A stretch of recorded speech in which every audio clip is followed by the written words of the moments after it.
आलमपुर गांव में महेश नाम का एक आदमी अपनी पत्नी रीना और 2 बेटों के साथ रहता था। महेश अंडा सप्लाई का काम करता था।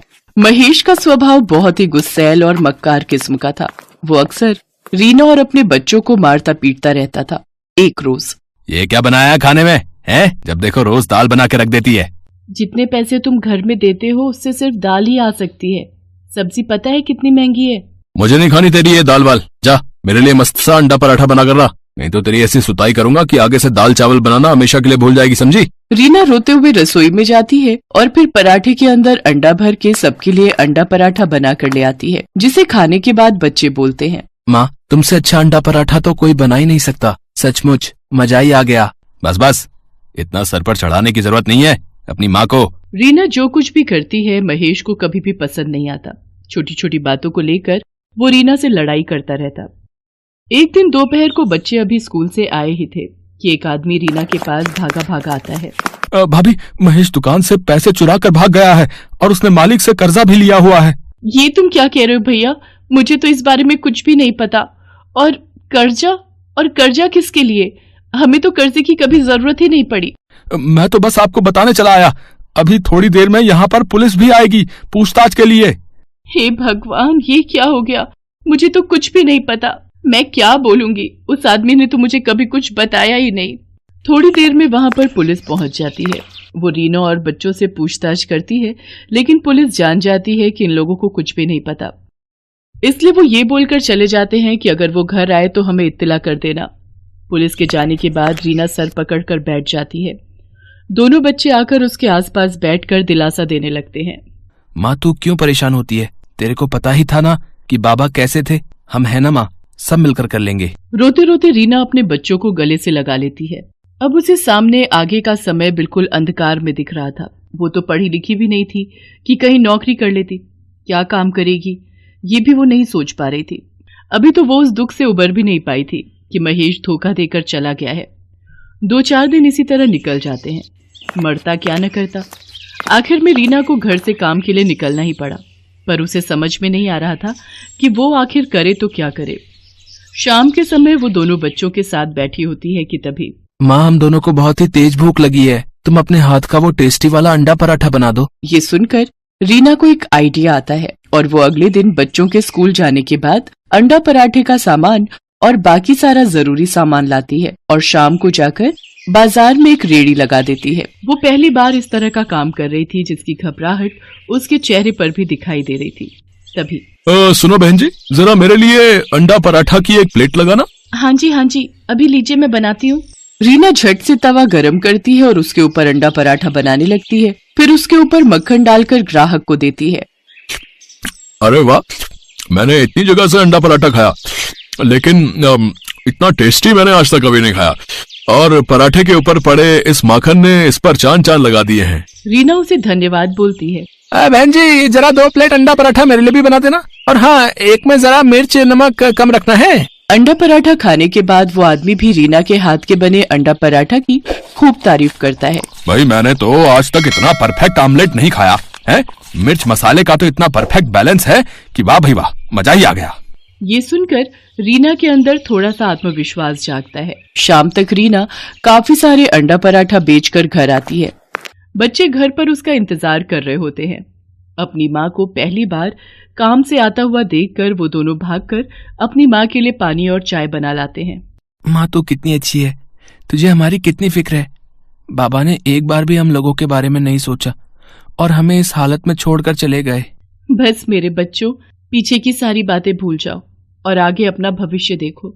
अब हम तीनों को मिलकर अपना आज अच्छा करना है ताकि हमारा भविष्य अच्छा हो सके। माँ हम भी तेरे साथ शाम को ऑमलेट बनवाने में मदद किया करेंगे। हाँ माँ, हम स्कूल से आकर जल्दी से अपना काम खत्म कर लेंगे और फिर शाम को आपके साथ मदद किया करेंगे।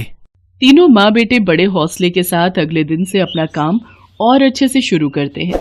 अब शाम को रीना के पास ग्राहकों की भीड़ लगने लगी। अमित और राहुल ग्राहकों को बना हुआ अंडा पराठा सर्व करते हैं।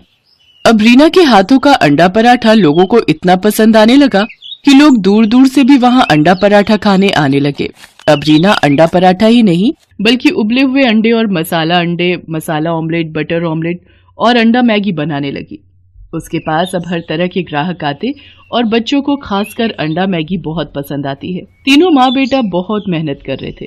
देखते ही देखते उनकी दुकान बहुत अच्छी चलने लगती है और आमदनी भी अच्छी होने लगती है। राहुल और अमित सुबह दिल लगाकर पढ़ाई करते और शाम को अपनी माँ की मदद करते हैं। बस माँ, कुछ दिन की बात है, फिर हम लोग अपनी पढ़ाई पूरी कर लेंगे और कहीं ना कहीं अच्छी नौकरी भी करने लगेंगे।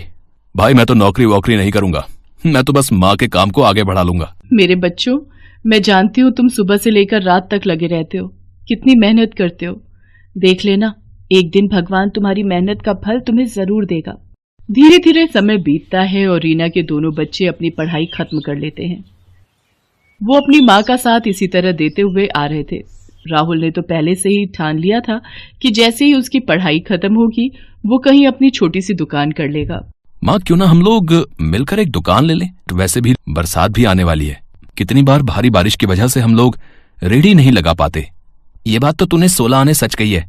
बरसात में कई दिन हमारे बगैर कमाई के ही निकल जाते हैं। माँ, राहुल ठीक कह रहा है। कल मैं और राहुल जाकर कोई दुकान देखते हैं, वहीं आसपास ही लोगों को पता चले हम लोगों की एक दुकान भी है। मैं जानती हूँ मेरे दोनों बेटे बहुत समझदार हैं। वो जो भी फैसला लेंगे सही लेंगे। अगले दिन दोनों भाई दुकान देख लेते हैं और किराया देने के बाद वो अपनी माँ के साथ वहां पर अपना काम शुरू करते हैं। वहीं पास में बच्चों का एक इंस्टीट्यूट खुल गया। अब बच्चे वहां पर आते और सीधा रीना की दुकान पर बैठ जाते। राहुल अमित आज भी अपनी माँ की मदद करते हैं। आंटी, अपने हाथ का टेस्टी और चटपटा अंडा पराठा बना दो जल्दी से। मेरे लिए तो अंडे वाली मैगी बना देना। तूने कभी आंटी के हाथ की अंडे वाली मैगी खाई है?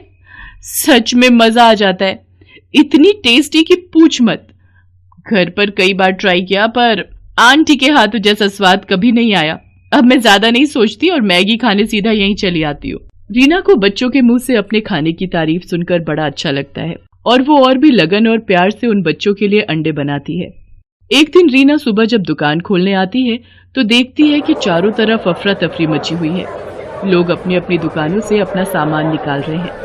अरे भैया जी, क्या हो रहा है?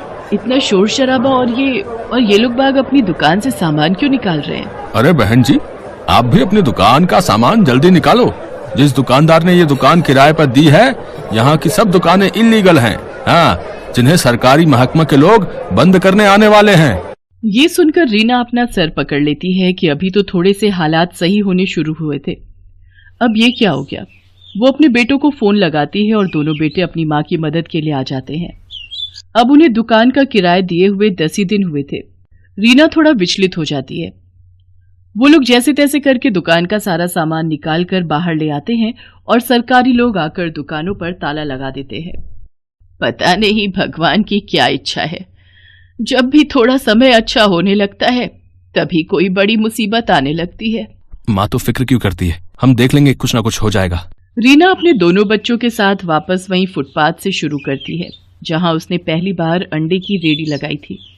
जैसा कि रीना को डर लग रहा था कि अब क्या होगा, फिर दोबारा से काम कैसे शुरू होगा। फिर ऐसा रीना के साथ कुछ नहीं हुआ। उसके हाथों का स्वाद लोगों को उसके पास खींच ही लाता है। धीरे धीरे 1 साल का समय बीत जाता है। रीना के हालात बहुत ही अच्छे हो जाते हैं।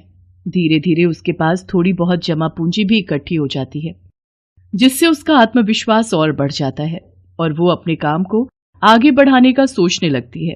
अब वो अपने बेटे राहुल को भी अपने जैसा अंडा पराठा बनाना सिखा देती है। अब माँ बेटा दोनों मिलकर दोनों अलग अलग जगह पर दुकान लगाते हैं और दोनों जगह की आमदनी से उनके हालात बहुत ही अच्छे हो गए। अमित ने एक अच्छे से ऑफिस में जॉब कर ली। आखिर एक गरीब अंडे पराठे वाली बहू ने अपने आप का और अपने बच्चों का भविष्य बना ही लिया।